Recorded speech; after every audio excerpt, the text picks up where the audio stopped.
Gliding into the Senate today to cement his position, not just Trump's personal lawyer, but acting and soon likely to be permanent Attorney General, boss of an increasingly politicised Department of Justice. You created a $1.8 billion slush fund to dole out taxpayer dollars to the president's supporters. Trump's Justice Department, and the way the president has used it as a tool to settle political scores. Is your obligation to the victims and survivors of Epstein's heinous crimes, or is your first obligation to the President of the United States? To Todd Blanche's detractors, including some on the Senate committee who'll seal his fate, he's the president's enforcer. He's a mob consigliere for Donald Trump. He is perpetuating the corruption. What about his treatment of Epstein's victims? The Epstein Files are his Achilles heel. He's going to be held responsible, and I think ultimately will doom him. Do you swear or affirm? As the session got underway, the late paedophile survivors sat behind Blanche, boring a hole into his back.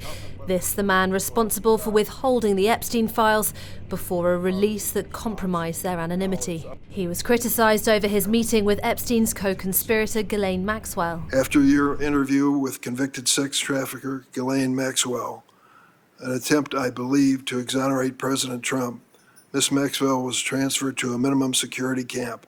That is unheard of for offenders like her. He was asked to answer Epstein's victims' calls for a meeting. I have never said I will not meet with survivors. Will you meet with these 10 survivors? I'm asking you on the record. If they have lawyers, as you know, I'm prohibited from meeting directly with them. There's somebody here who can meet with them today, get their information, and arrange to meet with them. I think you ought to be in the room. Pardon me? I think you ought to be in the room because you ought to hear this. Another key line of questioning today from both Democrats and Republicans, a Department of Justice-approved deal to create something called an anti-weaponization fund. Early this year, Trump became the first president in US history to try to sue his own government over a leak of his tax affairs. The Department of Justice, then under acting Attorney General Todd Blanche, agreed to a deal. Trump would drop the case in return for a $1.8 billion fund to compensate the so-called victims of lawfare, including January the 6th rioters. He and his family would also, under this deal, be immune from tax investigations. This week, a federal judge ruled this was a deal the government had made with itself, saying the case was filed for an improper purpose. Today, Blanche said the fund was dead, the price of Republican support. There is no weaponization fund. The weaponization fund is dead. It's not moving forward. But he defended the controversial immunity from tax audits on any Trump accounts filed before May this year. He was also quizzed over Trump's pardoning of January 6 rioters.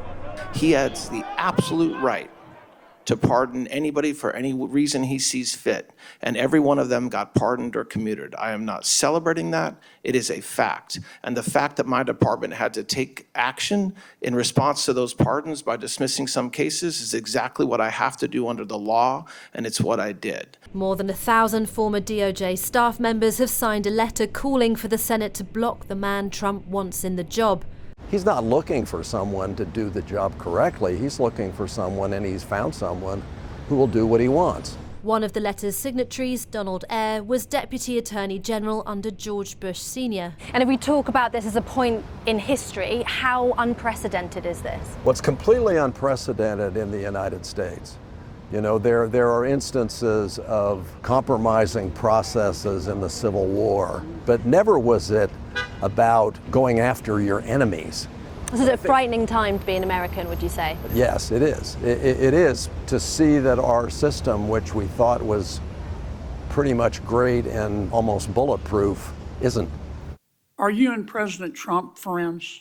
I'm his lawyer, was his lawyer. If, as expected, Republicans so vote, Todd Blanche will hold America's justice system in his hands until the end of Trump's presidency, though a single vote against him from a GOP senator on today's committee could sink his confirmation, not least given the absence of Trump ally Lindsey Graham, who died suddenly this weekend. Trump, for his part, said murders were down, arrests were up, that Todd Blanche was already doing a phenomenal job.